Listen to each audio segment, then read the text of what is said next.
Hello, everyone. What is going on? James here, and welcome back to the podcast, the first podcast of 2026, reviewing two of my, favourite films of recent times. Accidentally typed the title in wrong. I put 2014 instead of a exclamation, instead of a bracket, but hey ho, there you go. With me, Mr. GC. Otherwise, yeah.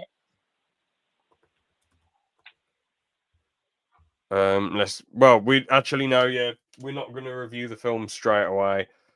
I have got a few announcements. So I wanted to go over a bit of a funny, I wouldn't say actually, no, it's quite a funny situation looking back on it. So I'll start the story from the top. So I said to GC, let's try and get some guests on this year, yeah. Oh, cool, Liam's here. Hey. Right, Liam. Hello there. So I'm just making a few announcements and telling a story before we get into this review. So basically, I said to George, put in the Callum's Corner Reddit, do you want to come on as a guest? Let's see who we can get on. And then George put a message in, and this bloke called 1001 something messaged him back saying, is this the ALP podcast or whatever? And then GC went, I'll do the podcast with James. Hang on, I will correct you. They asked if the account was James. Oh, okay. Yeah. So the guy asked, is the account James? George went, no, I'll do the podcast with him. He said, can I have his account? I'm an old friend of his, Jersey boy. I need to speak to him. And George gave him my details because he confirmed who he was.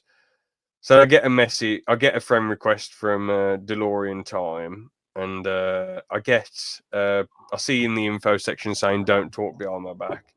So straight away, I know, okay, he's annoyed about something I've said. Let's see what I've said. So he comes up. I'll get some of the messages up. So I'm not going to get them up on screen, but I'll read them out, like, out of respect to Jersey. Yeah. Leak them DMs. I'm not going to get this. I've sent them to George so he can confirm as like a witness or whatever. Yes, I can confirm I have seen all of this, and it is all true. And then James has seen all the stuff on my end as well.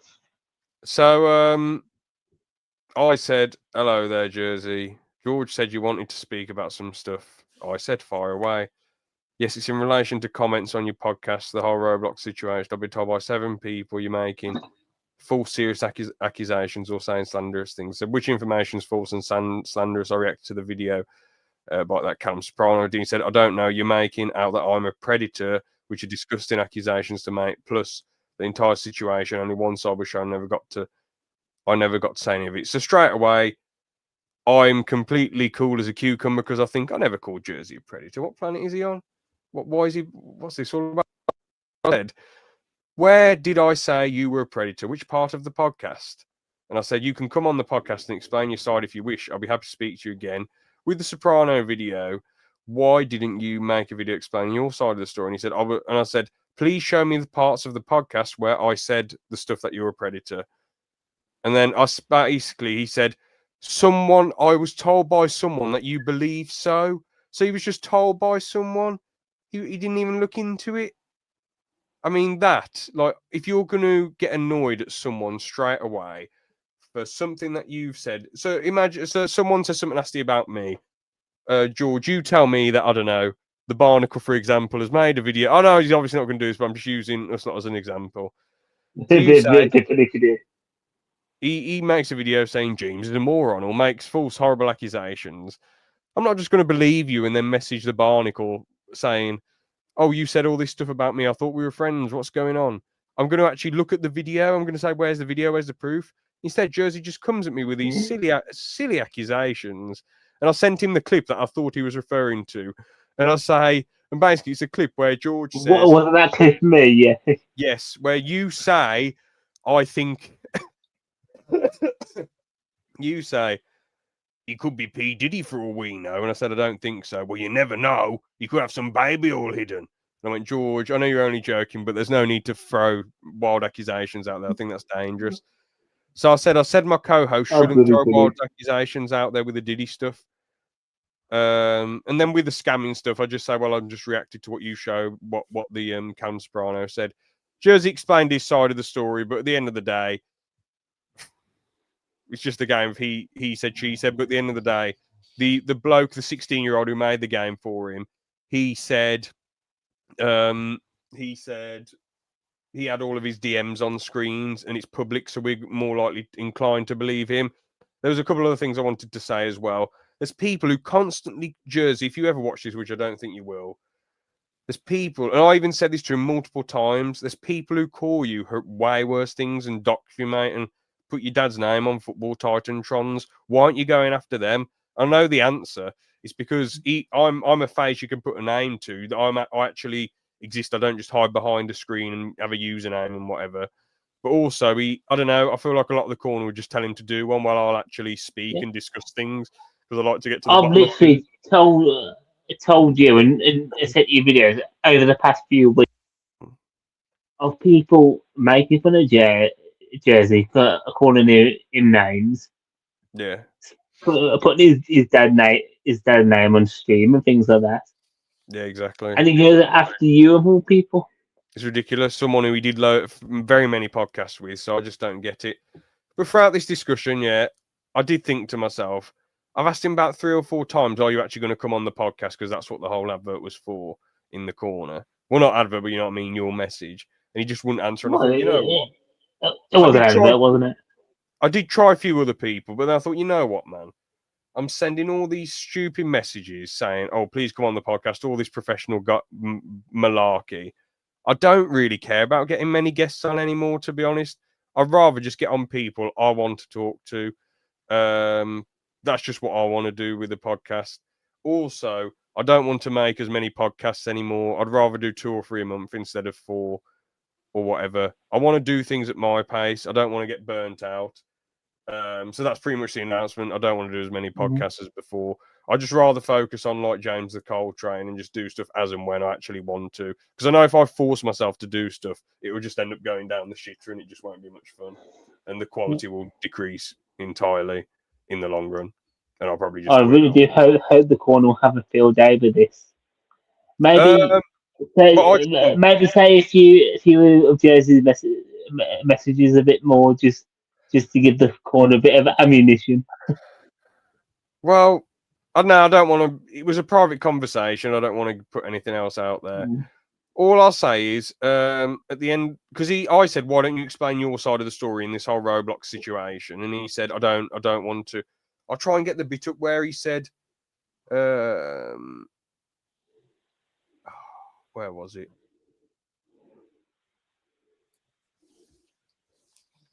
I can't find it, but there's basically a bit where he says, "I don't want to explain every." Oh, hold on. I said, will you ever make a video defending yourself? He said, no, as I don't feel I need to make a video to defend myself because of the corner. Well, then why have you listened to the corner to come and try and have a go at me and throw false accusations my way? It doesn't make sense. It's all contradicting itself. Jersey, just because you're not being covered in baby oil doesn't mean you have hold to on, George, you were being, hold on, no, be quiet. George, you were being nicey, wishy-washy to him, saying, oh, yes, I am the PA. Nice because I didn't know. Yeah, basically in the DM, George was like, oh, yes, I am the PA for TBH for the Banterous Hour. I am the chief negotiator of podcast deals.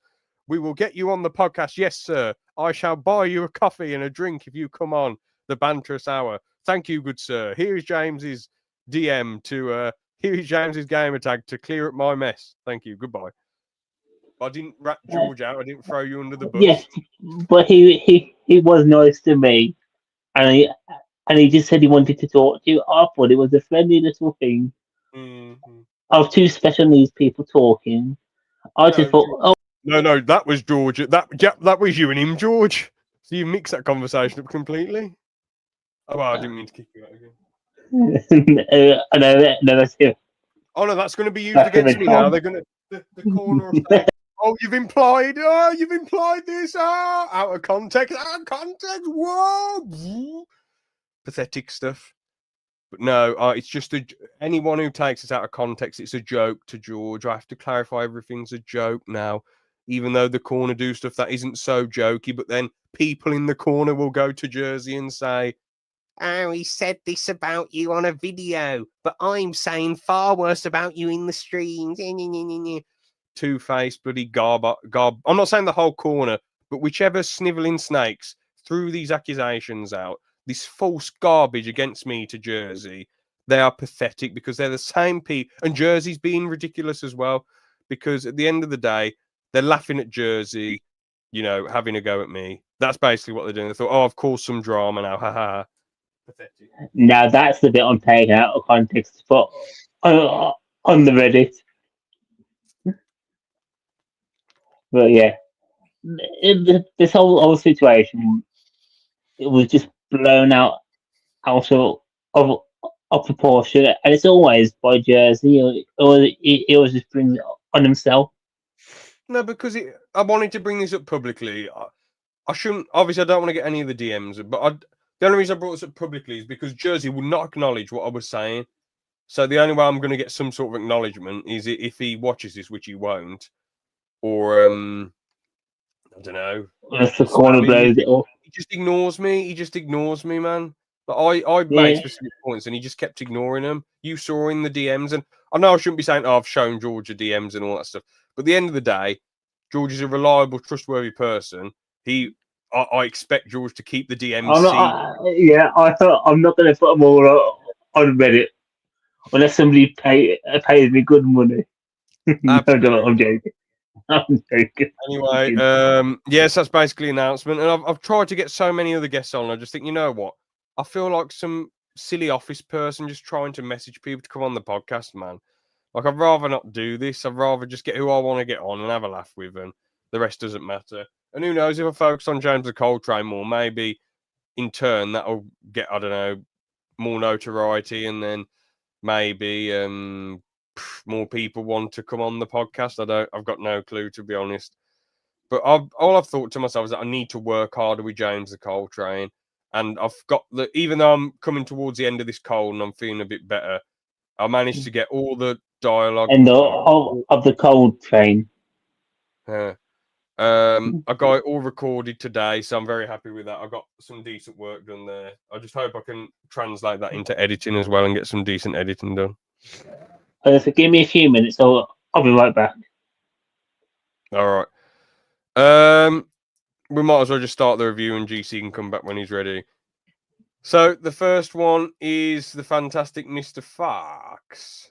So basically, this film revolves around a stop-motion animated fox who enjoys mugging people off and stealing. I really enjoy the animation in this film, to be honest. I enjoy all the different shots and how, you got different models of the characters. How there's a really long shots where they're all really like little action figures going like this and dancing. Then you got the more zoomed in ones that are very detailed. And then you got the ones that are like mid-range where they're just all talking to each other. I like how all the firm moves as they talk as well. I don't know if that's intentional or unintentional. They have to do a lot of movement, so I'm guessing that it might be a mixture of both, but it looks cool, to be honest. I do like it.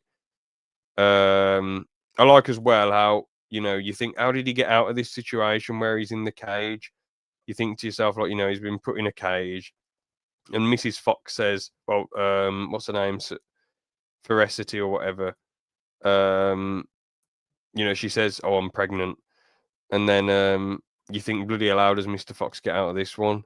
This is interesting. But we just skip to years and years later, where he's become a newspaper writer instead of I'm trying to find the script for it. Instead of, stealing stuff like he used to. But what was your thoughts on the introduction, Mr. Liam? Yeah, I suppose it was, it was fine. I know, like, at the very start, they show, I suppose it's like a physical sort of representation of the actual book as well, because it's a Roald Dahl book. Mm-hmm.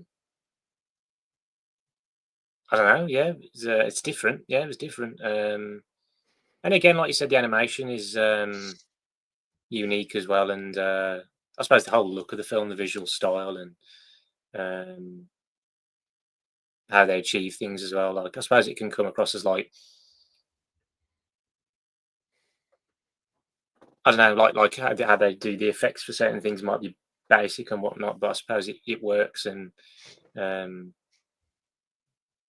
probably I imagine it helped the film to be like a sort of lower budget one as well, maybe. But yeah, I don't know. I suppose it was fine, really. The intro, I guess, it was okay.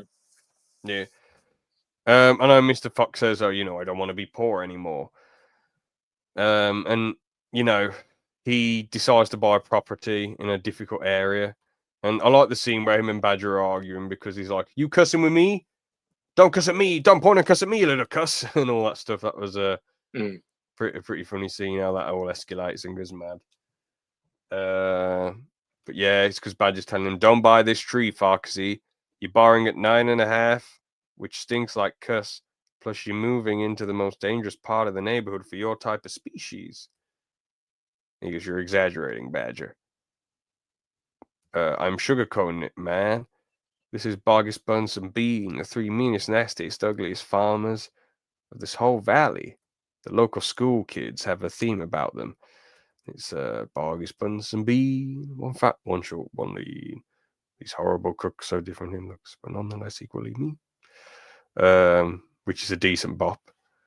I like Badger's voiceovers of them as well. He's unbelievably fat, which he also eats 3 boiled chickens smothered in dumplings every day for breakfast, lunch, supper, and dessert. 12 per total. Oh, I hate the theatrical script. It's bloody. It isn't anything like the bloody film script itself. Gets on my nerves. I can tell some of the lines aren't in there. Like there's a bit that says "bull cuss," and it's like he doesn't say that in the film.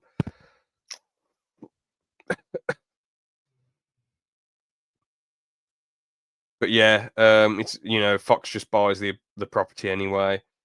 So he doesn't listen to the advice. But then he decides to go on some robberies with what's his name, Little Kylie, the opossum. And it's funny seeing this dude who's just, I guess he's a dude who he can easily push around, well, not push around, but just sort of say, "You're doing this. I need you to do this now," and he'll follow the orders. But I like. It's quite funny when they're all talking. When he says, "I'm bringing you in as my personal assistant," okay? He goes, "Okay." He says, "This is actually kind of a big deal, so don't just say okay." He goes, "Okay, well, thank you. I'm going to take this for my record, so don't make a lot of sounds." Meaning, stop rocking, master plan, and all that stuff, So it's kind of funny there. I like, their journey into the heist as well. It's pretty funny how they got He's like, "What's this massive fence doing here?" And then, oh yeah, they use little blueberries as well to stop the dogs in their tracks. That's pretty funny too. That's entertaining. What other bits? Well, what did you think of that whole sequence anyway? I don't know. Again, I guess I thought. I don't know. I guess I thought it was fine. I don't know. Okay, again.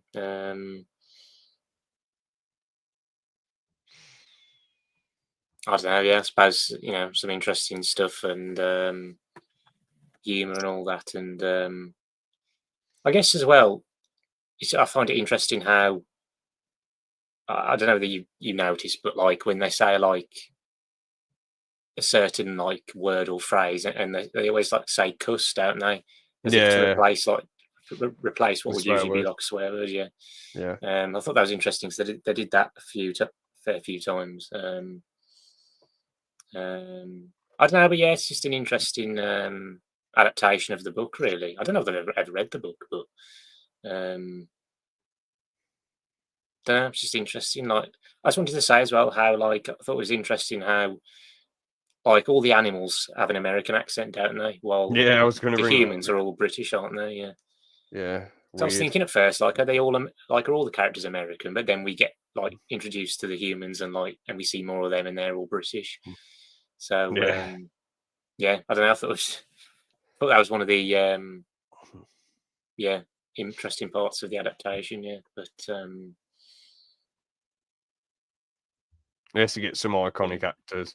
And I can't imagine Mr. Fox with a bunch of British accents now going, "Oh, hello, old boy. Oh, or mate, what's going on, mate? I can't fucking believe this.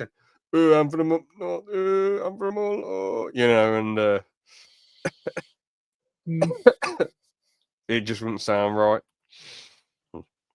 Maybe, I I can't don't know. imagine it now.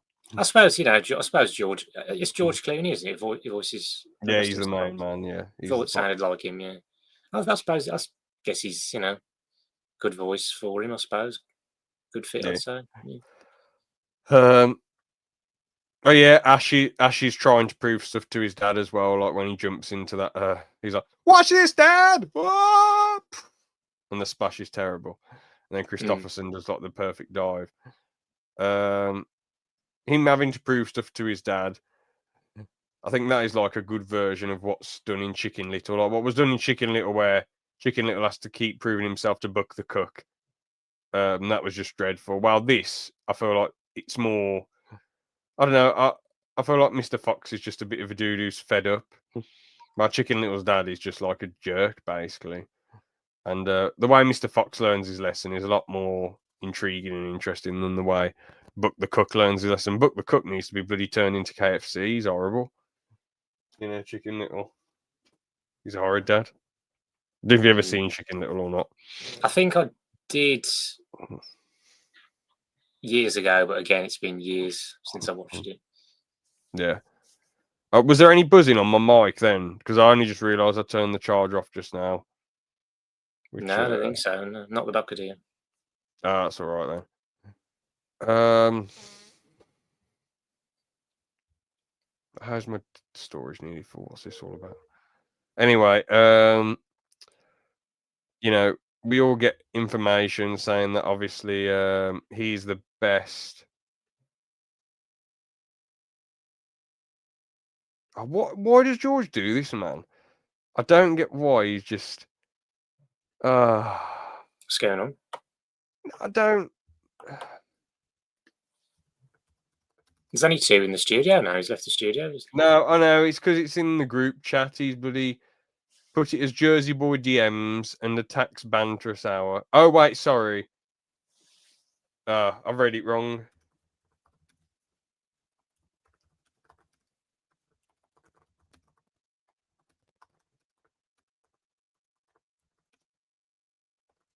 Yeah, George, it sounds like you were saying we got up Jersey Boys DMs at first, but I read it wrong. I thought so. I thought, Yeah. I've made it a very riveting title. Jersey I Boy. did it anonymously, so you wouldn't say it on the stream, but you. Yeah. Jersey Boy DMs and attacks Banterous Hour. I mean, attacks is a bit of a strong word, but again, it's you who's put it up, so he needs to. If Jersey messages me, I'll just say, bro, message George. He's the one who took that footage and uploaded it. I'm not responsible for his actions. I wasn't responsible for Jersey's actions. There you go, then. What else is there to say, though? Yeah, so he's trying to become the best whack-bat player, and it's a bit of a weird, complicated game. But I like how the actors have to recite some very long, difficult lines to say. Like when what's his name? When Owen Wilson's character, Coach Skip, is explaining the rules of Whack-Bat. I thought that was pretty cool. I thought that sounded like Owen Wilson as well. Yeah. Yeah. Lightning McQueen. Ka-chow. Oh yeah, yeah. I think the actual puppets they used as well was fantastic. Yeah, they did look very good. The stop motion figures. Yeah, I like like I say, I like all the heists that they do. Like, well, they do the one where they get the chickens. Then they do the little bloke, the little bloke's place. But all you see is Kylie and Mr. Fox on CCTV, which is pretty funny. But then they rob I always get Boggis Bunsen being mixed up, but they rob the one played by Michael Gambon's place last, and then his wife can't see them. And you get that cool little knife fight with Willem Dafoe Rat, which was pretty funny. I didn't realise that was Willem Dafoe. Y'all are trespassing now illegally. Around these parts, we don't take too kindly to cider poachers. You rage badly, Rat. You're getting a little long in the tooth yourself, partner. They use that clicking, echo finger clicking a lot of things actually. I don't know if it's originally from that Mr. Fox. I don't know if the sound was from somewhere else, but I think they use it in like the YouTube, YouTuber of the year or whatever, the year rewind. I don't know. It's just sort of like a like that. Is it like a cushion sound or like the Nintendo click, isn't it? Oh, that's it. Yeah, that's what I'm thinking. Kind of Yeah. like, hang on. It doesn't have that click compared to like the old, but it's still Nintendo click.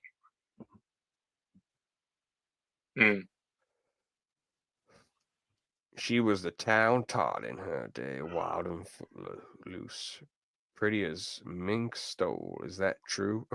Is that true? Of course not. I mean, she certainly lived.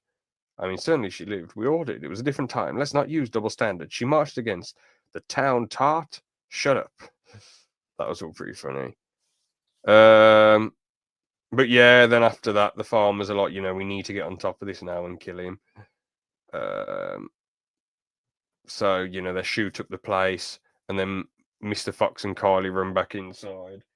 And then like, oh no, we're going to get shot up. And then we find out what Mr. Fox's grand plan was when he goes, what do we do better than any other animal? Dig! That was really cool when they dig. That was pretty legendary. Then after that, they're all running around underground, and Mrs. Fox actually slaps him across the face, which was pretty funny. But the characters tear up a lot in this film, which I don't. I understand in certain situations, like Ash Christopherson and Mrs. Fox, but I don't really get why Mr. Fox tears up a few times. But it is what it is, I guess. They nearly cried as much as Gatterous Doctor, and he cried every episode. Who's Gatterous Doctor? The 15th Doctor. Who's Gatterous? Gatwa is the actor who plays the 15th Doctor, and he cried literally. Yeah, shoot. Oh. And he cried every single episode. There you go. It's a bit. I don't know. I guess. It is what it is, I suppose. I guess it's the way the characters can. Maybe they can't always convey how the characters look in their face about an apology, but maybe they just wanted to put because it's harder to convey like stop motion figures emotions, especially when they're animals. But yeah, I enjoyed how they run around underground, and then Ash and Christopherson are like, Ash is like, I want to get my dad's tail back, and then that's where the climax of the film starts, where they're like, look, we need to go and rescue Christopherson. I did enjoy the final heist, don't get me wrong, and I enjoyed all the bloody names in Latin. That bit was great when all those scenes. But I kind of felt like when they first get out the manhole cover, I don't know, it was just more so Kylie and Mr. Fox running around, driving off, and then Ash pops up, and then I don't know, and then they rescue Christopherson, then drive back. I was a bit gutted that they didn't have. It remind you of a Chicken Run a bit? I thought the climax was. I guess the climax in Chicken Run felt a bit more epic because there was so much going on in the animation. Like you had all those chickens on the bloody cycling, and then you had Mrs. Tweedy with the axe. But I personally like this one better. I like this climax a lot better personally. Was it better animated? Probably not. I mean, it did have a lot going on when all the farmers corner them. That was pretty fun. But I don't know which film Mr. Fox has become one of my favourite films, so I definitely like it a bit better than Chicken Run. It's definitely a classic, and I would be going to it and agree with you that it is a better film. Yeah. I just thought the actual story and build up to the climax was basically a very similar thing. And it's more of a moral grey area because the chickens are the clear good guys clear good girls and two guys. 4 guys, sorry, because there was 2 mice. Clearly the protagonists, and Mrs. Tweedy's like clearly the antagonist because she wants to make them into chickens. While in this, Mr. Fox sort of brought this all upon himself by killing all the chickens. He killed all the chickens and did them all in, didn't he? So he brought this on himself, but obviously his family suffer, the other animals suffer. So it's I think it's more of a morally grey, interesting type thing. Then what happened? But yeah, I wish Mrs. Fox was in the final heist. I like the bit Even the where thoughts though, but it was like it was leading up to it because Mr. Fox has been doing all these heists. Why not have his wife be with him for the one last time? I would have loved that. That would have been a lot better. All she does is go contact, which was a cool scene, but like I wish they'd had her in it, to be honest. Yeah, I like how they keep Mr. Fox's scar on his face where she slapped him. You know that South African bloke who's flying the helicopter going, I got a fox and an opossum on a little motorbike. I thought, like, is he like some famous bloke or something? Like, is he some very big famous person? It felt like the way it was shot, it's like they really were trying to hammer home who that actor was. I mean, you had the bloke who played PT, who was singing all that. I don't know. I didn't recognise him. And you had PT as well, who was pretty funny. He did that cool song about Mr. Fox going. I can't remember what he said, but it was just a really wordy, funny song.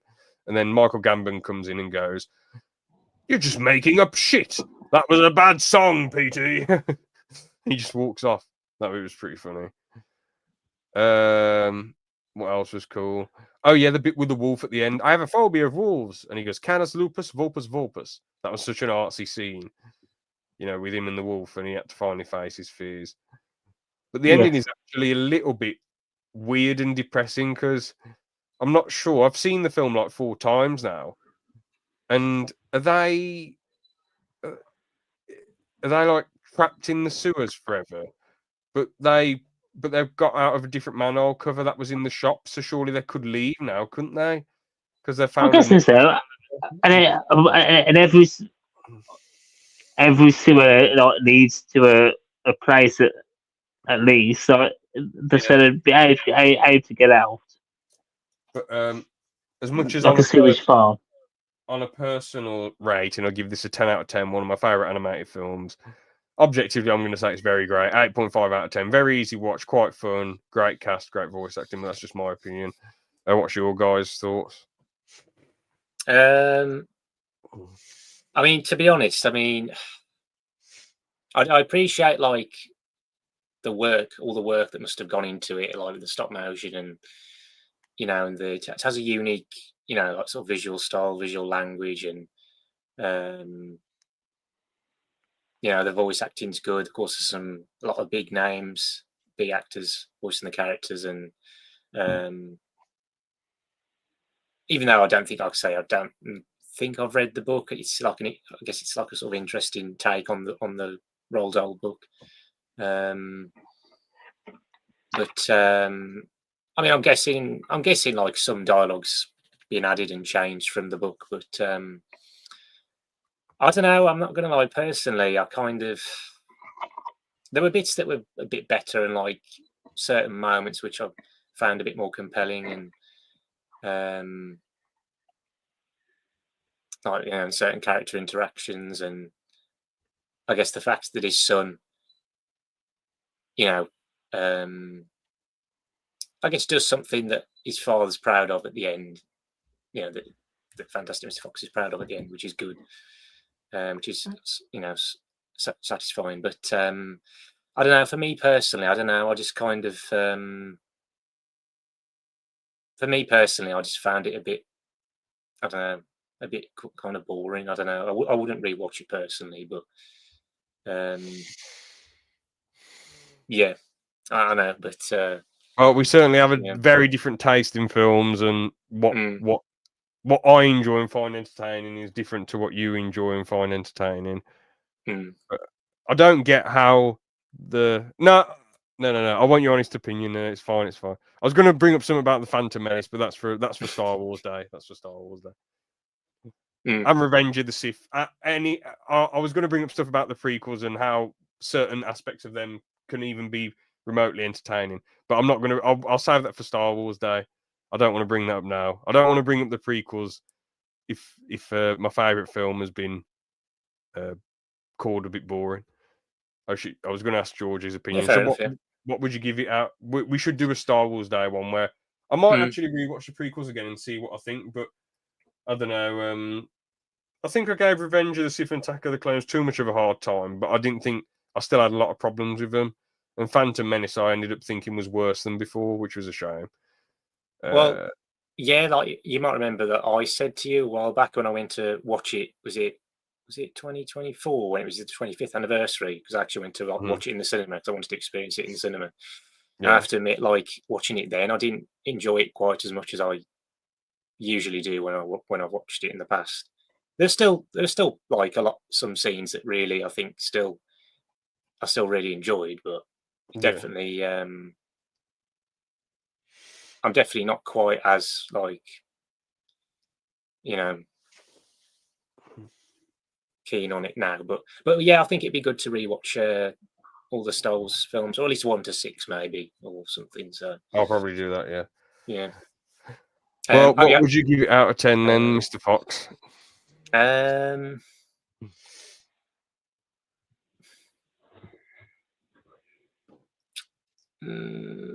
think I don't know. I think I'm going to give it a 6. Oh, okay, that's pretty generous. I thought you'd give it lower.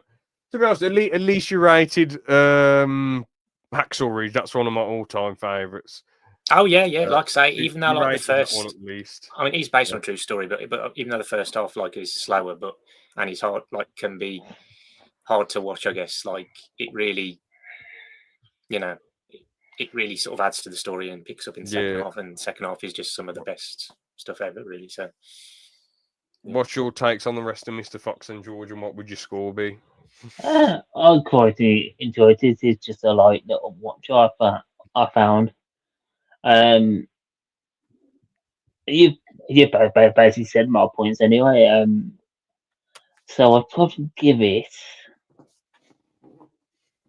James, you gave it an 8.5, didn't you? Yeah. I'd probably do the same because it was quite good. Okay, fair. Now on to a film I like even better. To be honest, I prefer watching Mr. Fox because it's less depressing. I feel more happy at the end. Well, at the end of Grand Budapest, I feel a bit like, what was it, your own man? Why you just got shot dead by Nazis. Have a happy rest of your day. That will look mad out of context. That look absolutely. Well, yeah. It was Mr. Gustavo who got shot by the Nazis. It wasn't Zero. He's. I didn't say Zero. I just said get shot and then have a nice rest of the day. Anyway, so the start of this film, I wasn't knowing how to feel about it when I first watched it because Aaron said years ago this is one of the best films ever. He said this on the podcast, and I said, on the ALP podcast on one of the first episodes he was talking about this film. And I thought it can't be that good. So I watched it, and I was thinking at the start, this is either going to be the most artistic cool stuff ever or some try-hard Oscar bait. Because the bloke at the start, played by the guy who was in Batman Begins, who says, "You don't understand," who points the gun. He says, "It is a very common mistake. People think the writer's imagination is always at work, that he's constantly inventing an endless supply of events and episodes, that he simply dreams up his stories out of thin air. In fact, the opposite is true. Once the public knows you're a writer, they bring the characters and events to you. And as long as you maintain the ability to look and listen carefully, the stories will continue to stop it, don't do it, don't." That actually made me laugh for some reason. I could just, it's like a story inside a story inside a story. I thought. We will continue to look out for you for your lifetime. To him who has told the other stories, many will be told. Sorry, it's all right. The events that follow were described to me exactly as I present them here. And as a dude who enjoys coming up with stories, I can pretty much relate to all this stuff that he says. As much as if I've told you guys any of my ideas for like films and stuff, I don't just think them up out of thin air. They've come to me by watching other films or listening to people talk and taking inspiration from other stuff. It isn't me pulling them out my arse, you know, Yeah. with some brilliant magic or silliness or whatever. But yeah, so he goes to stop in the Grand. So basically, at the start, it's some lady going up to this writer's grave and putting a badge on it and reading his book, The Grand Budapest.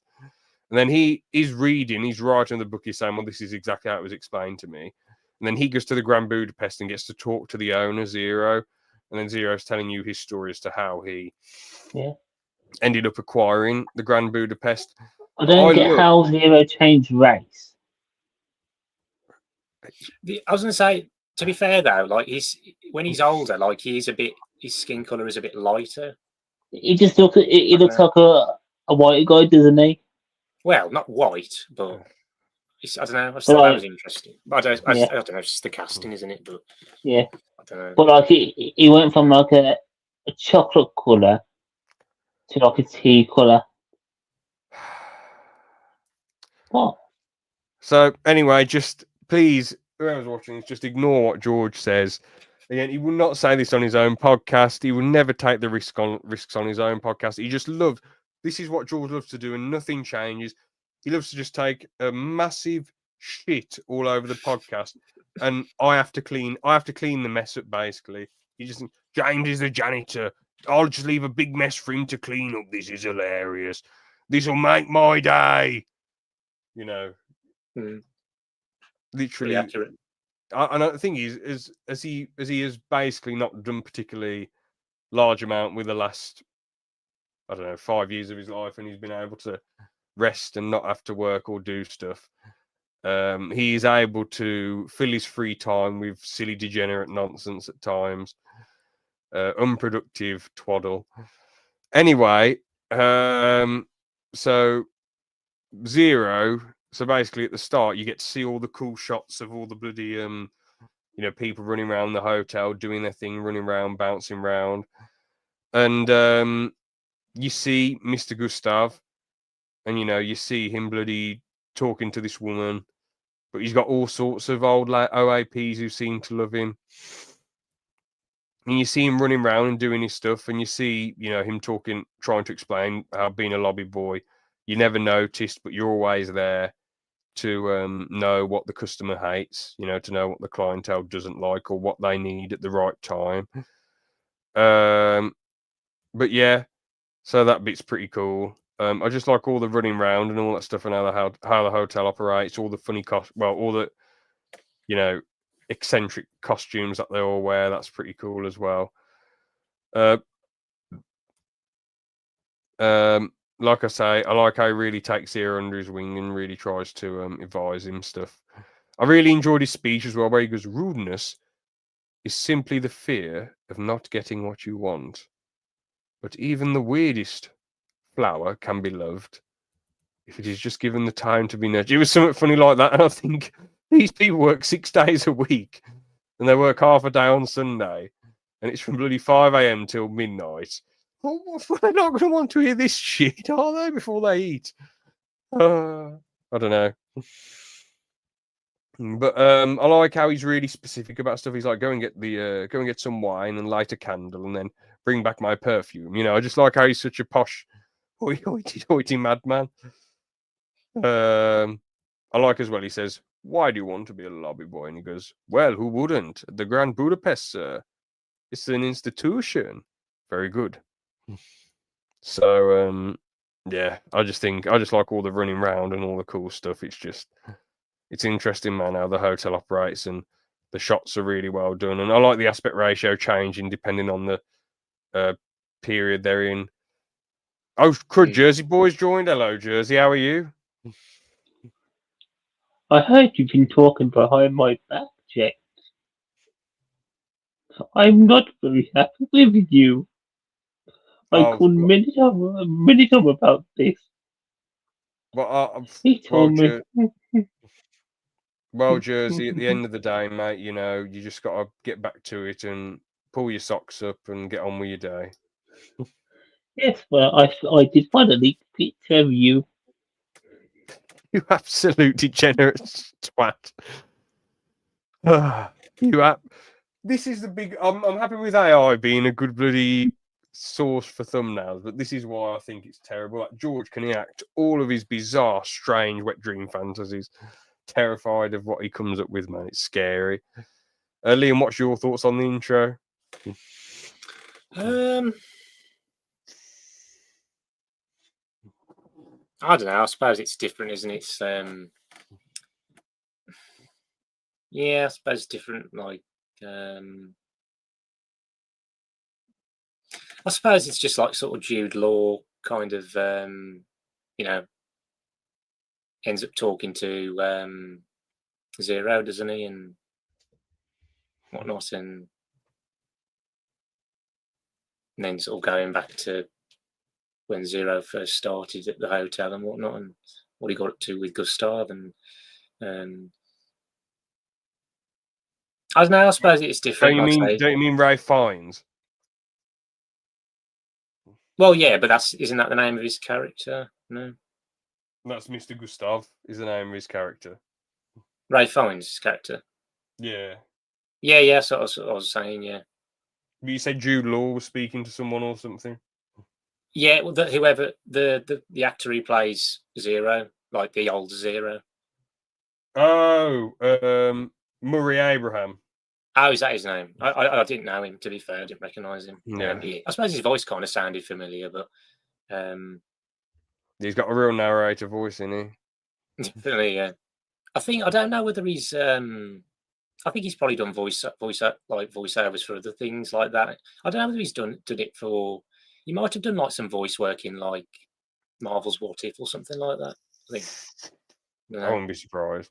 But yeah, I don't know. It's sort of interesting, bit strange, but again, it is a comedy, and yeah, I guess it's like, you know, just you know, sort of does what I don't know, does its job. I suppose it's okay. So yeah, man. Yeah. But anyway, instead of it just being a bit of hotel banter, the plot thickens because, well, he's on a train at first, and then some Nazis come on the train, and they say, "Documents, please." I thought they were just police fun at first, and then you get other Nazis at the end of the movie. I thought they were occupied. I don't know. Well, they weren't in uniform. I thought they were just police officers, and he was friends with one of the police officers. That's why they let him go. Oh, okay. It says the military forces are not explicitly called Nazis, but they are fictionalized, clearly intended to represent them. Oh, okay. But they've literally got massive SSs around the hotel. Which they were a part of the Nazis, the SS. Anyway, and then he's like, "The documents are here, darling. Thank you." I don't know whether we should say it or say that word or not because of YouTube's services. Maybe we should just call them angry Germans or something like that. All right, angry World War II Germans. Yeah. So, and then Zero and Gustav end up getting whooped a bit, but then Edward Norton comes in and goes, "Oh, your friend was very nice to me when I was a boy," and then they get out of that one. But then he ends up going to see the OAP, who's ended up like dying out of nowhere, and he goes to the funeral, and then Jeff Goldblum. I did find that funny. What, when she's dead, and he like says, No, that he was really into old blonde women. That was pretty funny, yeah. And he's like, "You have to settle for the finer cuts or something." Yeah, cheaper cuts. I think he said. Cheaper cuts. That's it. Yeah, very funny. Anyway, so Jeff Goldblum gets on the stage and says, "Boy with apple will be given to Mr. Gustav," and they're like, "Who's Gustav?" And then he says, "I'm afraid that's me, darling." And then Adrian Brody goes, this effing F-A-F slur. St. James. He's a personal assistant. What are you doing here? What are you doing here? I've come to pay my respects to a woman I loved. This man is an intruder in my home. It's not yours yet, Dimitri. Only when probate is granted and deed of entitlement. You're not getting bored with that, you goddamn little fruit. How's that supposed to make me feel? Can we can we rate the new photo the new picture they put up? No. Because I thought that was a 10 out of 10. I'm not putting the new picture up on this stream. We'll get bloody fired, sacked. I mean, No, I'm not saying they said to put it up. I'm saying to rate it. Oh, rate the picture. It's just degenerate silliness. It was pretty funny though when it took them like 2 weeks to notice it. Yeah. That was pretty hilarious. They just showed that they didn't really care about the picture that they had hung up before. They're just superficial tweets, aren't they? Yeah. I did think that William Dafoe's character was going to kill. I forget her name now. The woman. Oh no, it wasn't. It was him. working at the hotel. Oh, Agatha. Yeah. Yeah, I thought that as well on my first watch. I thought because he gets upset about Agatha. Does Willem Dafoe kill her? But no, she. You think it's all a happy ending, but then she dies of like an illness. And the baby, yeah. Yeah, terrible. Natural selection, yeah. What the hell? What's that? Is that not what it's called? Because of a natural death. Or am I just wrong there? But no, natural death is when you get old and die and your body just like gives up. Yeah, well, I knew that. I just thought because it's kind of a natural death, dying up from disease. Or am I just wrong? Well, it wasn't. I don't think it'd be classed as natural causes, though. I think. No, I don't know. Maybe some disease. They've said, yeah, some. Yeah. Was it TB or something like that? Natural selection is to do with like I don't know, what genes you get, like if you're as tough as a lion or if you're like a flea or whatever. I don't know. Yeah. Like if you were like some like Jersey or Tommy in like the 1930s. 19th what? 1930s. They have more stuff to help them nowadays, and then they would have done back then. Same with people with like other illnesses. You've anyway. So it's the rest of the film is sort of about proving his innocence and getting his hands on board with Apple. And it's such an interesting journey that he goes on, all the running around, ducking and diving. I like all the little things that Zero says in the middle, like his romance with Agatha's really good. I like the first person shots as well, like where she's on the merry-go-round thing. And I think their romance is pretty cool. I think the filming was the best bit of the movie, the filming in colours. Just the way it was shot just looked fantastic to me. Which colours? There was a lot of nice colours in that film. Well, like the pinks and purples. Oh yeah. I thought they were really nice, and then just the shots of like how the hotel and stuff was filmed. Like you could tell that the model of the hotel was a model. Yeah, it was all miniatures. But like you went in, but you went inside the hotel, and it was all full of life, that kind of thing. Yeah, the miniatures are great, aren't they? There's hardly any CGI. Yes, you got to give. It's so, and it's they probably were so tempted. As a filmmaker, you're going to be tempted to just want to CGI everything, but when you think about miniatures, actually have more of a lasting impact, don't they? Yeah, and just the way it zooms in, and this happens for a lot of shots where it's showing like everything going on, and there's all something happening in the background of the main characters. Yeah, definitely. Yeah. What else was pretty cool? Willem Dafoe being an evil scumbag for the De Gotham taxis, where he, kills that crippled lady. Well, the lady with one leg, sorry. Was it Then- one leg? I thought a leg was just bent out of place. The way they No. were saying it. No. Anyway, that was sad. And then he obviously kills Jeff Goldblum, who was just a lawyer trying to do his job, and he kills Jeff Goldblum's cat. So I thought, I'd really love this bloke to just get bloody battered to death. But he does get a pretty funny. Or yeeted off a cliff. It was pretty funny him getting yeeted off a cliff. It was pretty funny because you think he's like a super skilled assassin who does all the killing dudes with ones and twos. If you get that reference, you're a legend. Or maybe not because Anthony Padilla. I can't think. It's from the Smosh Assassin's Creed 3 song, but I was thinking the Smosh are a bit new nowadays. I'll say I've had a friend who's basically got me addicted to watching the new Smosh, and it's been quite good. Fair enough. But yeah. Anyway, that bit was pretty funny because he thinks me breathes me last breath. That's pretty funny. And then Zero pushes him off the cliff. And then they're like, let's have a moment of silence for the French man killed in duty.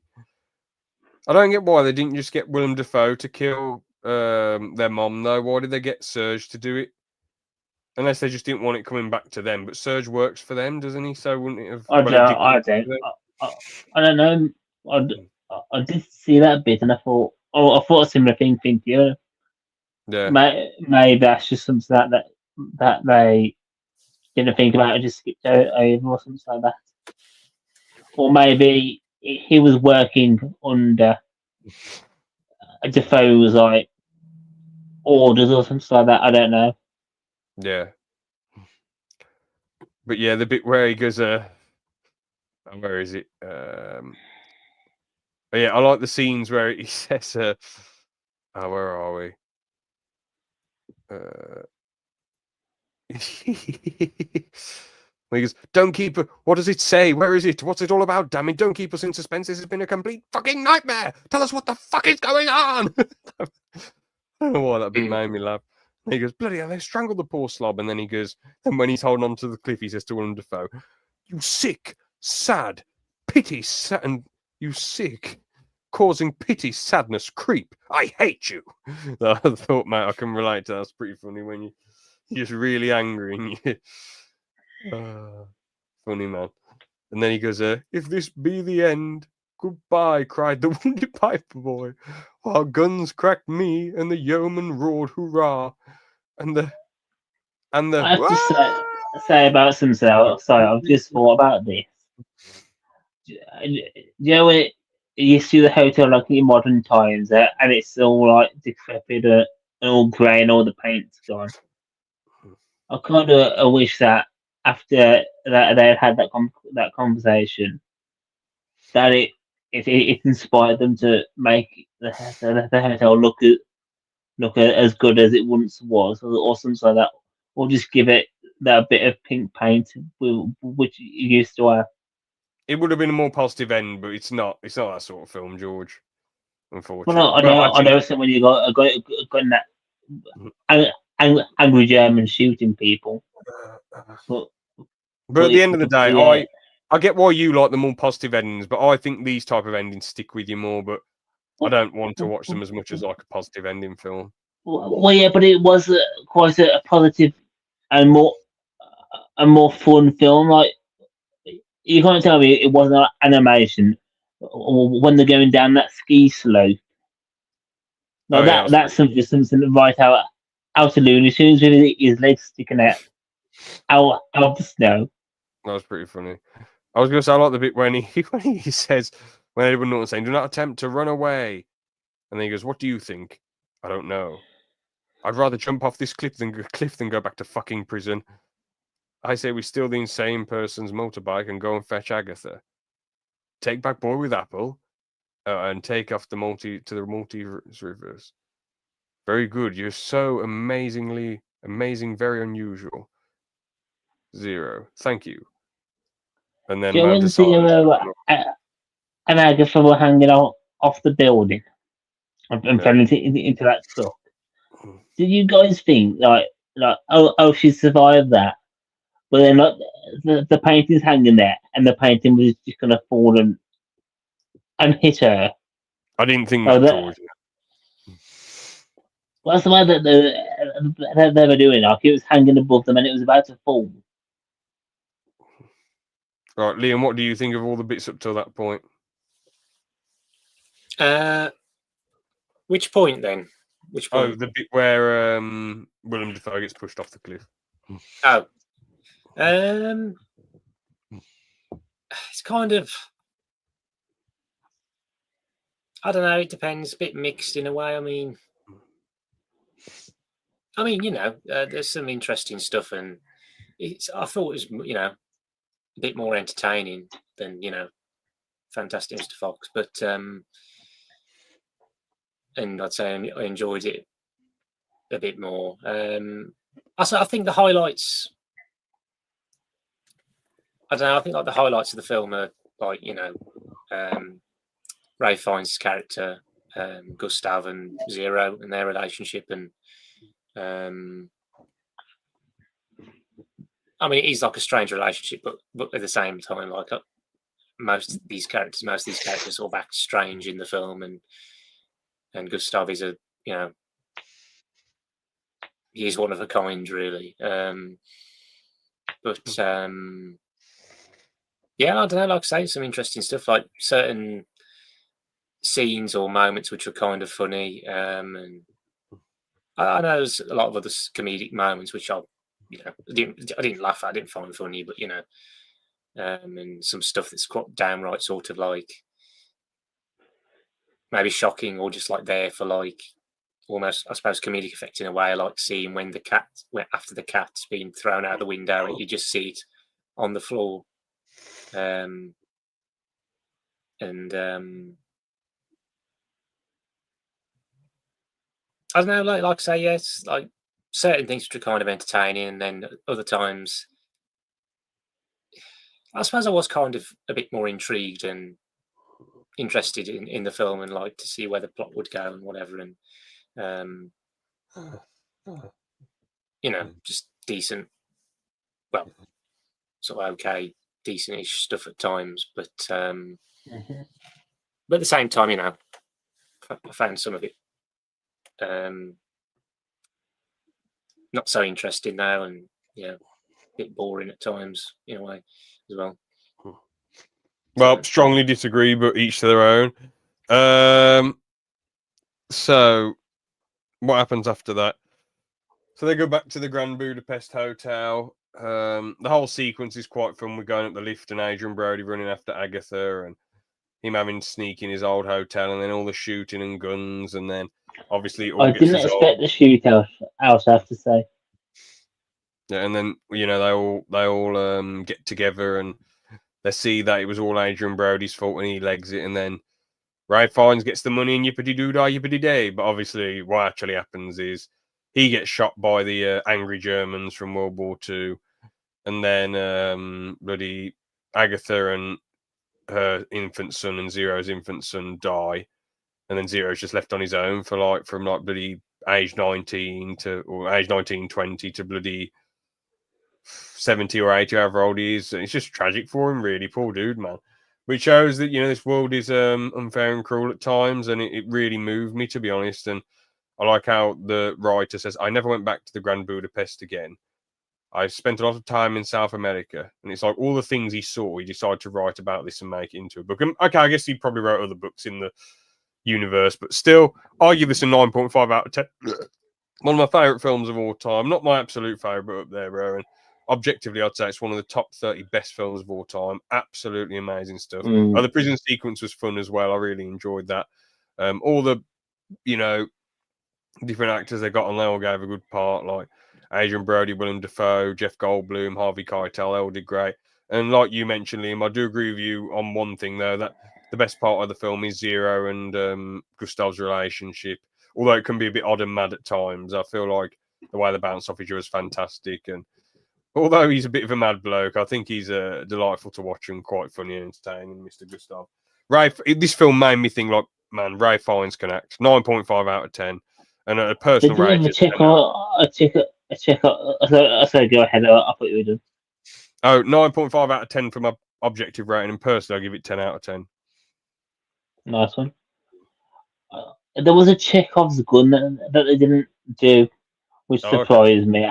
After what with the film, how the writer starts with that kid connects him with the gun.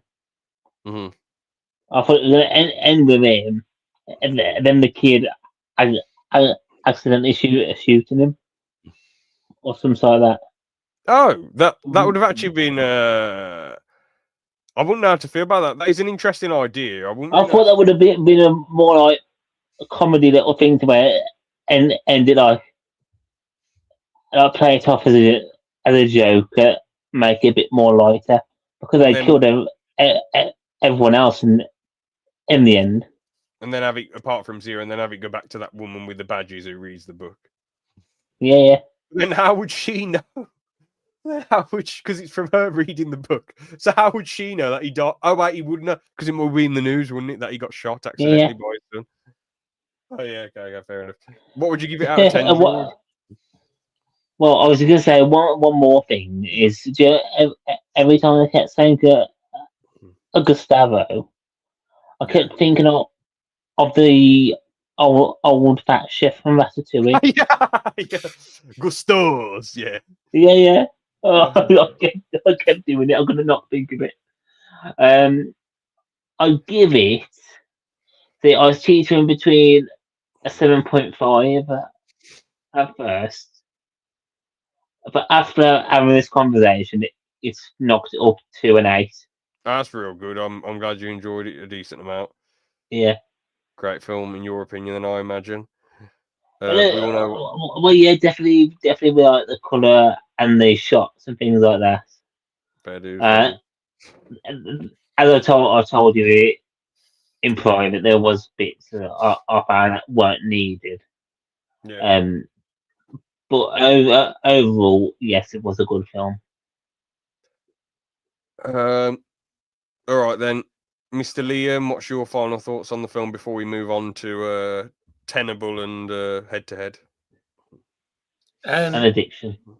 Like you said, James, I appreciated like how the film was made and like the use of miniatures and sort of like minimal use of CGI. Again, I think it does benefit a lot of films, like in terms of how they look, and I guess it just ends up looking better, I'd say, most of the time. Like it has less of that sort of fake look to it, like a lot of modern films do, which overly rely on CGI. And I guess like with the ski chase as well at the end or whatever, it was literally like they were literally just showing them going down, like chasing each other at like lightning speed. So I guess that was sort of comedic. Yeah, again, I suppose the ending, like you said, is sort of, it's a bit sort of sad in a way, a bit tragic. But I guess it kind of makes sense, I guess, for the sort of the type of film it is, I guess, the tone and whatnot. But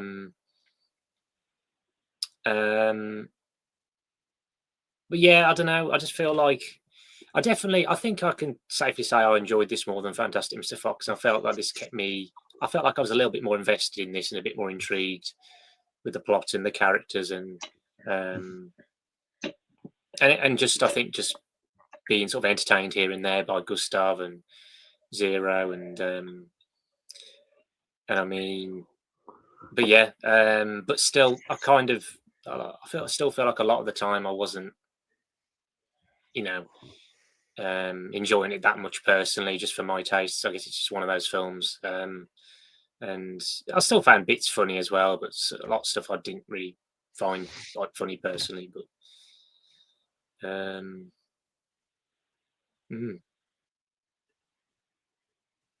interesting. But anyway, yeah. But yeah, I don't know. Yeah, just again, I wouldn't really watch this film personally. I know for you, James, and other people, like these two films would be much more rewatchable. But I'd rather not. I wouldn't really watch these personally, but I still, like I say, enjoyed it more than Fantastic Mr. Fox. But I'd still only give it, probably still only give it 6.5 personally. Oh, okay, so a little bit with Mr. Fox. Yeah, I mean, to be honest, I'm Slightly higher, surprised. I honestly thought you both just say they're both average bog standard films. But George, I'm surprised that you enjoyed them, and I guess I don't know. I guess Well, I thought Fantastic Mr. Fox I'd see when I was very young, and I quite enjoyed that. well, And we then, need to. Budapest, I wanted to give a low level with what I was saying. Yeah. I saw, but I, I've not had a film grab me like that with it.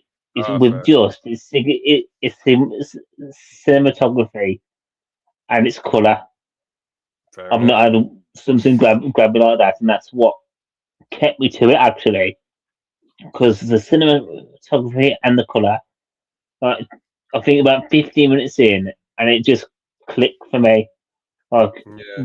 the story could have been anything, the characters could have been anything, but that cinematography and that colour just hit the nail for me. All right, we do. I would like us to move on to Tenable. So, George, this is one you're gonna like. Oh, Car brands that begin with M. okay.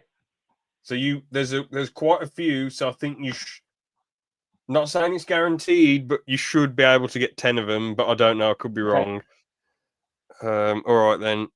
Do you want to Are we go working first? together? Yeah, you're both working together with this Yeah. one. Yeah. Okay. Maserati. Yeah, I'll type that one down, or I'll just type. Yeah, I'll just type them down. What was it? What was it again? The car brands that begin with M. Okay. Liam. Mercedes. Yeah. McLaren. Yeah.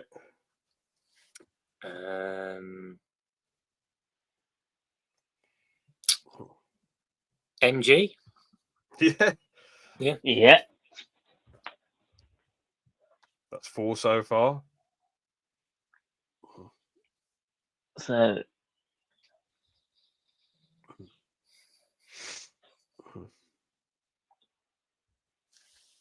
Mini. Yeah. Oh yeah, of course. Oh yeah, Liam. Of course. How did you? Oh no, yeah, I didn't even. Yeah, Oh. yeah, I don't know. I didn't think of that.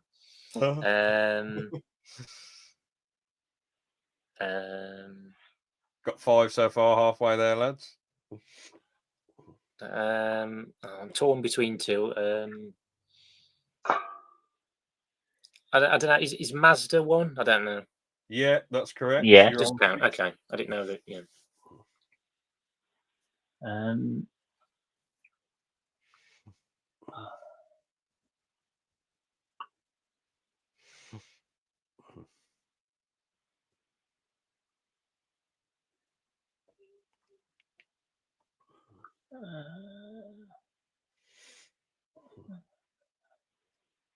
mean, it is a bit more difficult now, but you're a big car person. Hang on, just let me think. Hang on. Why didn't I say Mini first? Look, literally, George, you have but one life. You have one life. Oh yeah, true. But you have one life, George. You can't afford to get one wrong. Yeah, I know.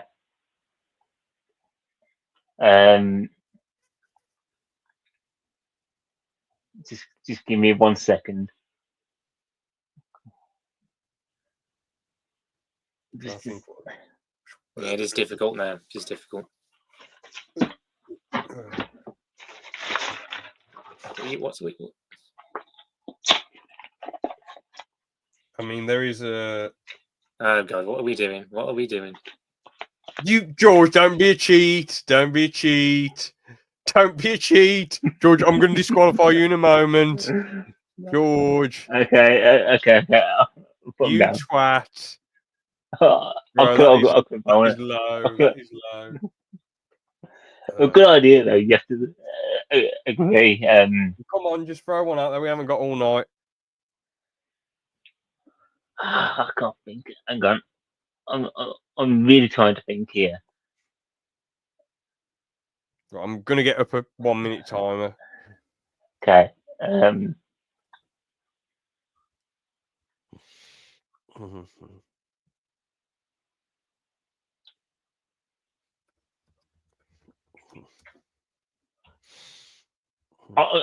If I pass on this one, does it still give me another go? No, you have to answer. You can't just say I don't want to answer it. Okay.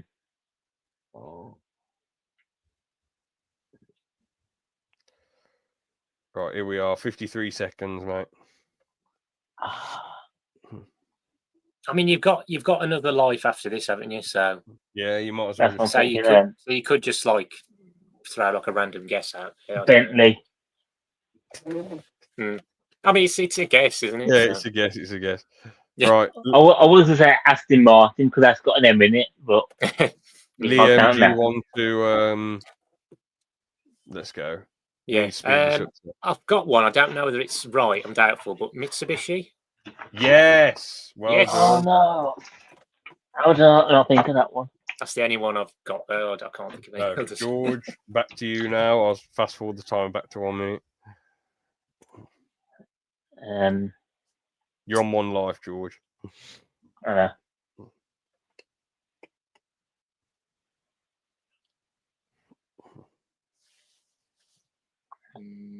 Oh, come on. I mean, he's very hard now, but just have a good think about what you did last year. Have a good think. A good thing. Morgan. There you go. Thank you. I mean, I did. I just thought, literally, I couldn't bear to not have that answer in there. I couldn't bear. How did I not think of that? I've literally got my Morgan back down there. 1, 2, 3, 4, 5, 6, 7, 8. Oh, only got 2 0. Right. Yeah. To be honest, you are. Oh, it's near. I'm not saying it's impossible now, but it's actually quite difficult now. I'm not gonna lie. Oh God. I didn't. I thought. I don't know. I thought as George is a big car person, it'd be. I don't know. It's when it's one letter though, the particular letter that it starts with. It's a bit more difficult. It is very. You're right. But I picked M because there's the most cars that begin with M. Oh, okay. Right.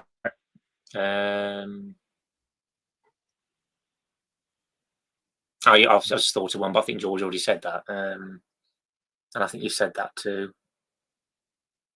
I'm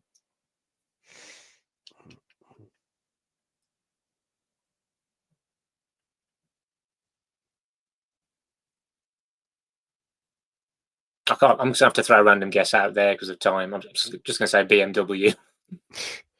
Right, back to you, George. Obviously, that one was wrong. Back to you, GC.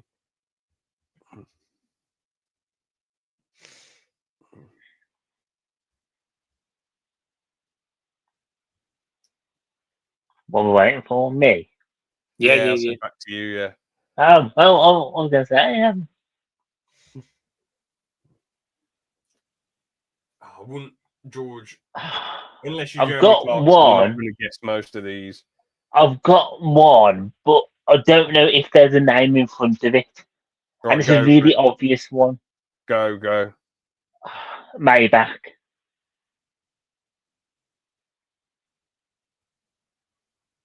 I'm going to look it up on Google. It hasn't come up on the alphabetical car list. Maybach. Maybach, yeah. Car. I can't think if that in the car brand or not. Or if it's something Maybach. Oh, it's a sub-brand of Mercedes-Benz. Sorry, George, you are out of the game. Liam, what's very valiant guess. The floor is yours, Liam.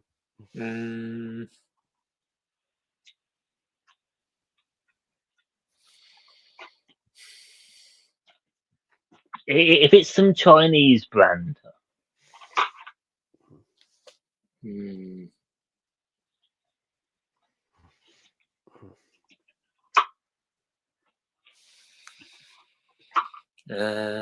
are ridiculous. And as you're not a car person, it's going to be ridiculously difficult, these.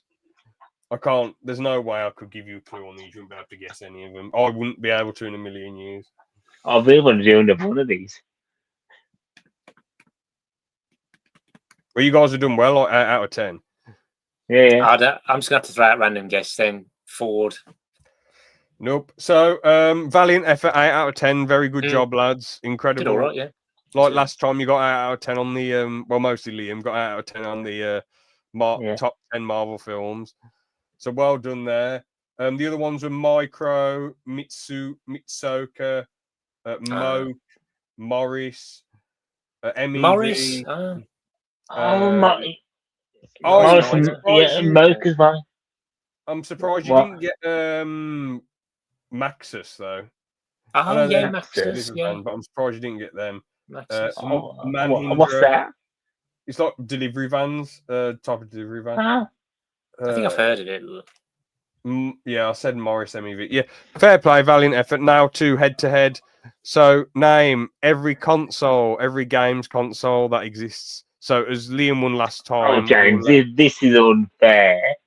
What Come do you mean on. unfair? You've collected loads of game consoles. Yes, that's what I mean. Do you know what's in front of me right now? Oh, okay. Well, I'm giving you the chance to win one. There you go. Right. All right, then. As Liam won the last one, we'll let you go first, George. What's your first console? PSP. Oh, okay. What are you going for, Liam? Super Nintendo. Yeah, then what are you going for, George? Nintendo 64. Yeah, then what are you going for, Liam? Sega Dreamcast. Yeah, then what are you going for, George? PS1. Then Mr. Liam.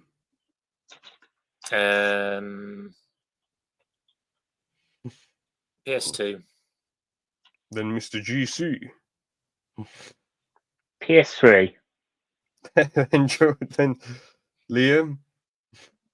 PS4. Then GC. PS4 Pro.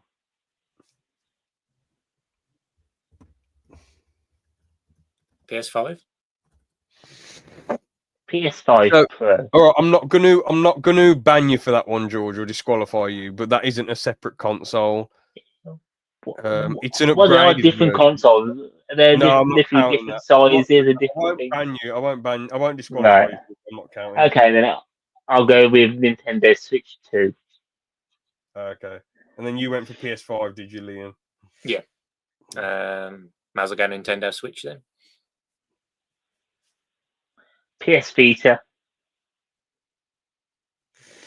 Yeah, time that one down.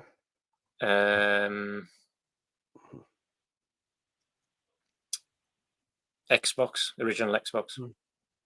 Xbox 360. Yeah. Xbox One. Xbox One S. Or George. Xbox X or S or something like that, whatever it is. No, it's They are separate. They are separate consoles. They're Xbox X or S or whatever it is. Xbox S. What are you on about? They're the generation console after the Xbox One. So you're on about the Xbox?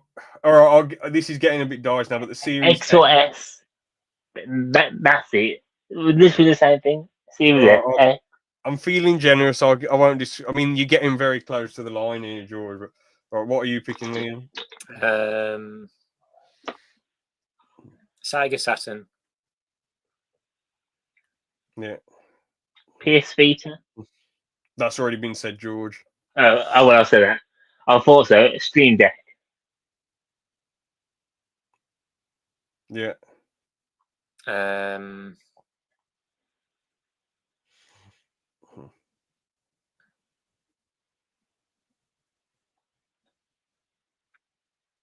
I've got my next two already.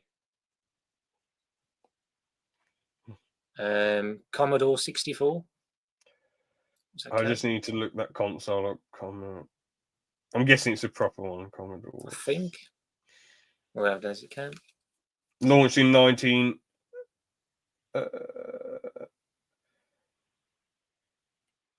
Oh no, I've got my next three. Is it? I'm gonna look up. Is it a games console? Yeah, I don't know if that is actually. Oh, It says used as a gaming machine. I'll give it you. I'll give it you. Yeah. I can't No, be. thanks. It's not a proper. It's not telling me whether or not it's a game console. So, all right, what are you picking, George? You can play games on it. I'm gonna go with the Wii. Oh, of What are course, you yeah. going for, Liam? Yeah. Wii U. Yeah. A DS. Ooh. Yeah. 3DS. Now we're getting into the difficult territory. I was thinking, would you count that? But yeah, they come up as different consoles on the best-selling console. Yeah, they have separate like games, don't they, for the consoles?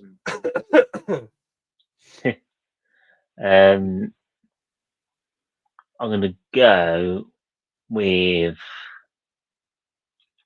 this. I'm just gonna if you said this one or not.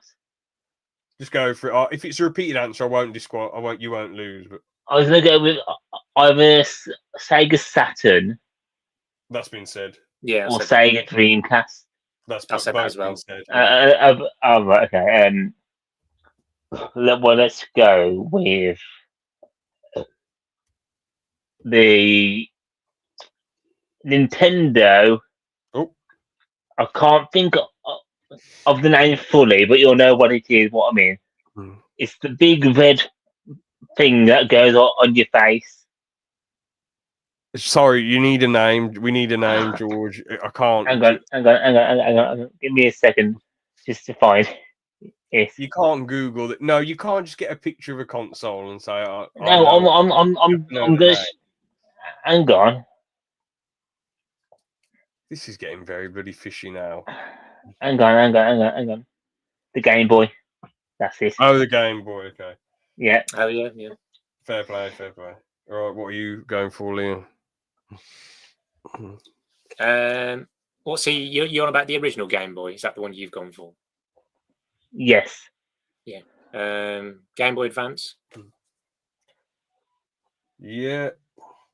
Right, a second, George. Before you answer, I need to reset the timer. Right. All right. Go. Oops. Did I say GameCube? No. Actually, I didn't. No, I'll go with GameCube then. All right.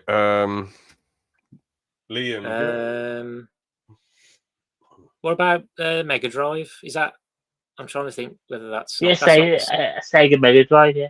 Yeah. That hasn't been said yet. That's correct. Yeah. Yeah, I just didn't know whether it was. Yeah. The Super Nintendo. I said that. Or the NES then. I'll put it as. Yeah, Liam said the Super Nintendo. The NES. Yeah, the NES is different to the Super Nintendo. Yeah.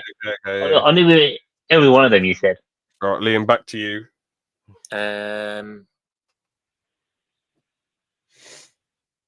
No, wait. I guess Atari. I don't know. Is that? Yeah. Yeah. GC, back to you. The hang on.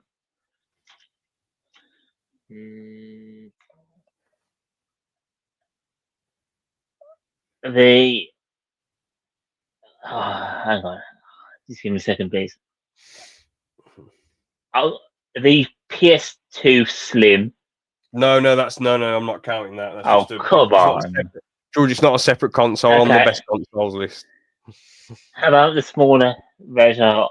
Oh no, you won't count that one either.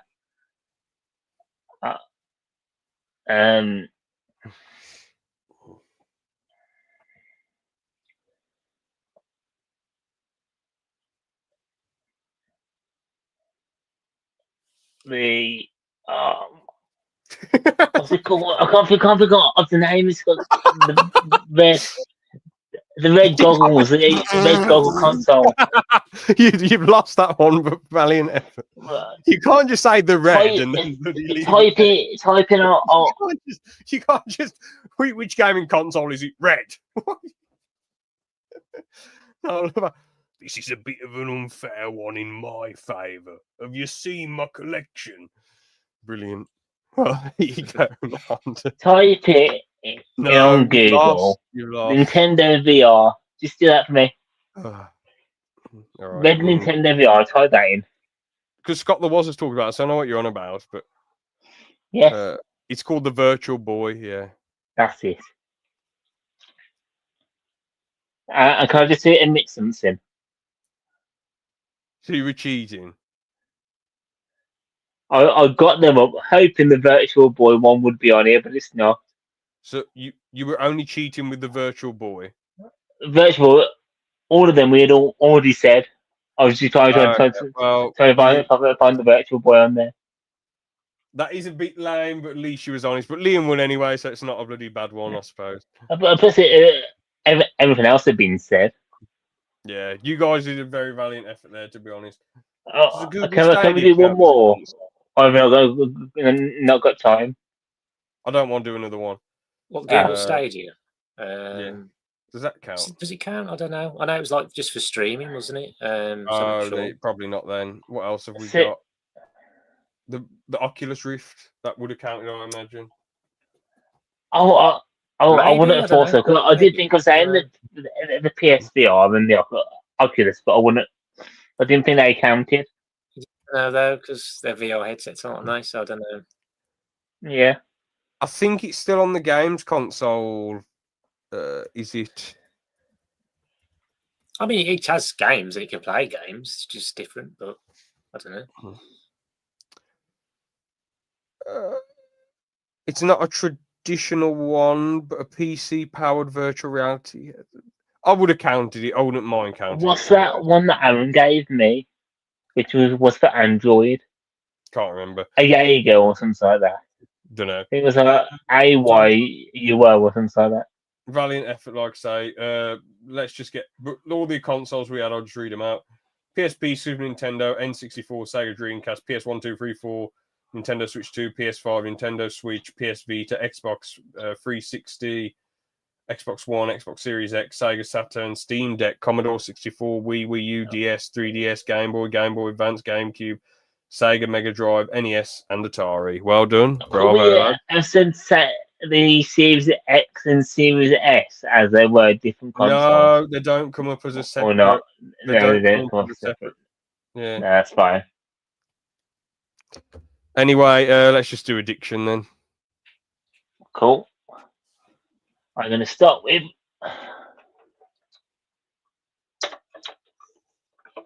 this big one. Oh.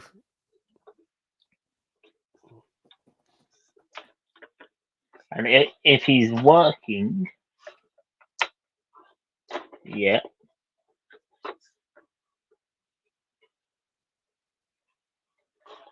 And if I find the button. Seek, locate, annihilate. There you go.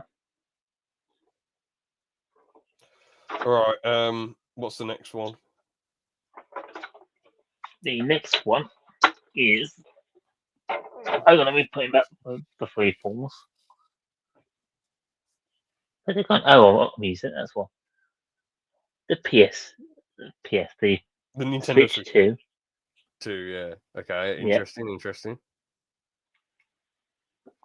And to finish off,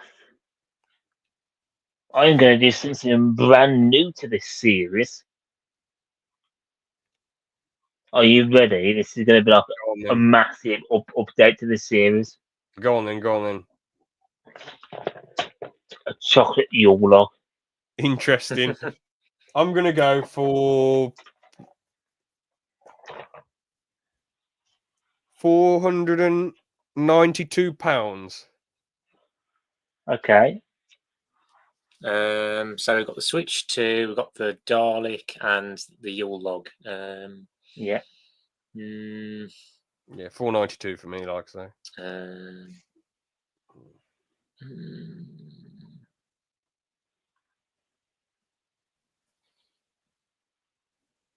I'm going to say 420. Here we go then. 459.95. That's a nearly 460, so that's. What did you say? 492. I said 492, so that's 32 away. And Yeah, you're 4 closer. Yeah, So I'm 32 away, Liam's 40 away or something around that level. 39 we away. So very close. Not much in it, yeah. Well played. Fair play, fair Yeah. play. We'll wrap that one up there. Don't know when the next podcast will be. Aren't we doing Garfield and the bloody something else? Oh, yeah. It What was the other one? wasn't I going to do like Garfield and Thunderbirds 4? Thunderbirds 2004. I don't know if some Yeah. was it Thunderbirds or Wasn't the Doctor Who I movie? never want it. Oh yeah, if I was going to do the Doctor Who movie, and then you had Garfield the choice 2. between Garfield 2 and Thunderbirds 4. And I picked Garfield 2 because it's on Disney Plus. Yeah. After that one, it'd be cool if we did a CD where we all pick a CD each and review it. And we all review the CD that we picked. So it's like 3 albums. I'm picking up a new CD tomorrow, so I might make that my one. Oh, okay. I think it's got like 30 tracks on it. Oh, bloody. No, it has to be an album. So like an album that you Google on YouTube. Where is it? It's a soundtrack. 30 tracks? Yeah. Oh, well. Of the best Doctor Who, like, no! music all the time. I don't want to listen to Doctor Who soundtrack. Are you having a laugh? George, that is a bag of shite. I was thinking it could be like a proper review of like, was George got like a Prodigy album or something, or Sabrina Carpenter or Taylor Swift or whatever he listens to. Doctor Who soundtrack. So we're just going to hear.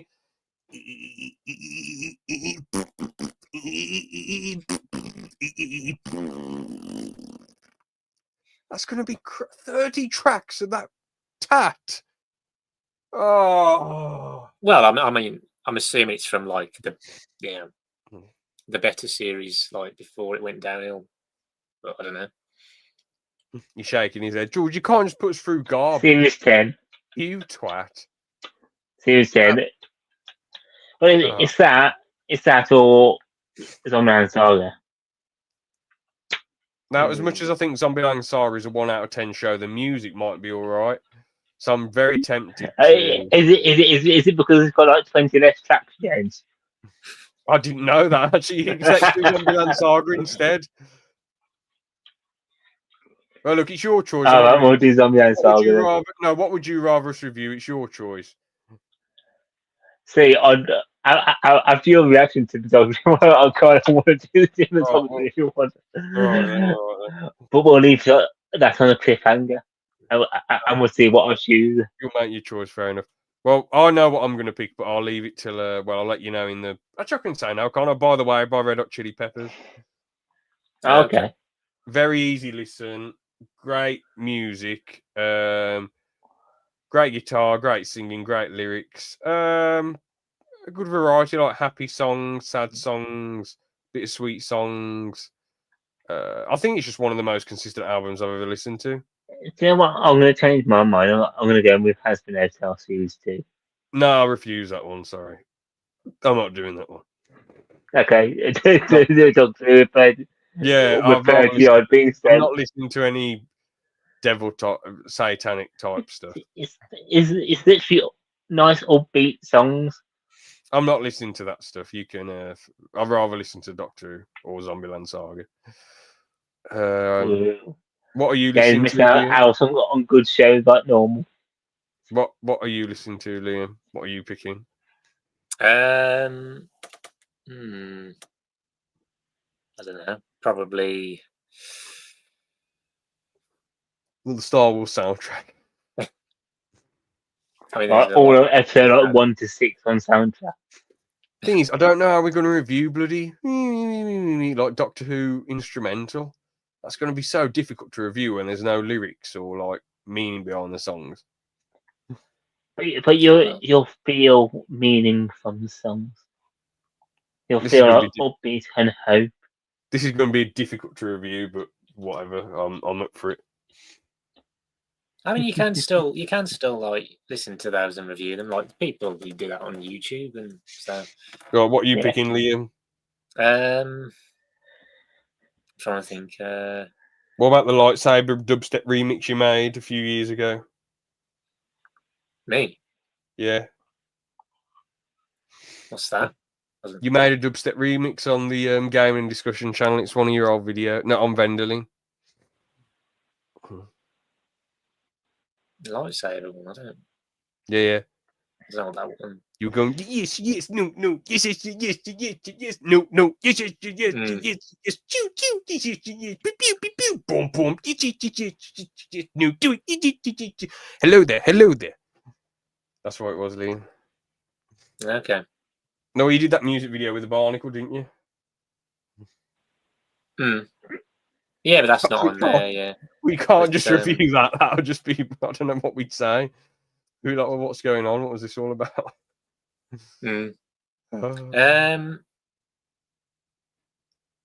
Actually, I'll pick Billy Idol Rebel Yell.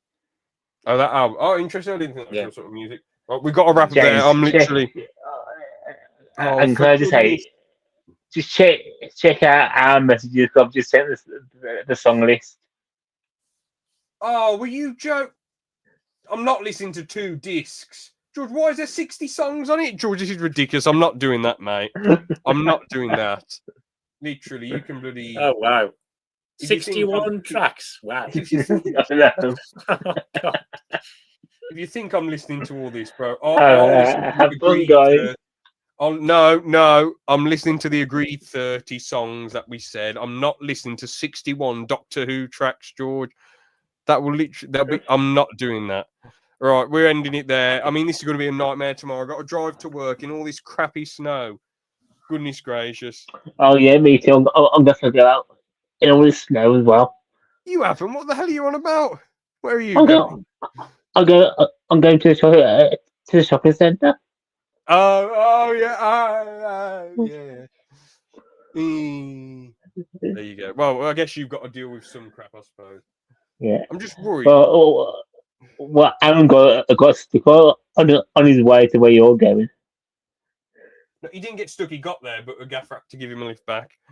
I mean, at the end of the day, I'm just take it as it comes, isn't it? At least it's not going to snow.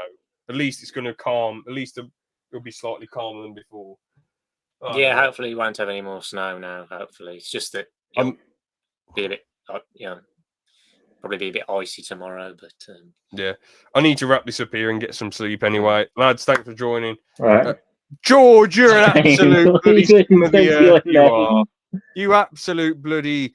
You bloody. Right. I don't even. You bloody. He just can't help himself. He cannot help himself. Again, on here, he's as edgy as a bloody spike. But on his podcast, he's bloody as edgy as a bloody sumo wrestler belly circle. Joke. All right. That's all we've got to say for today. All the best. God bless. Peace out. Bye-bye. see ya.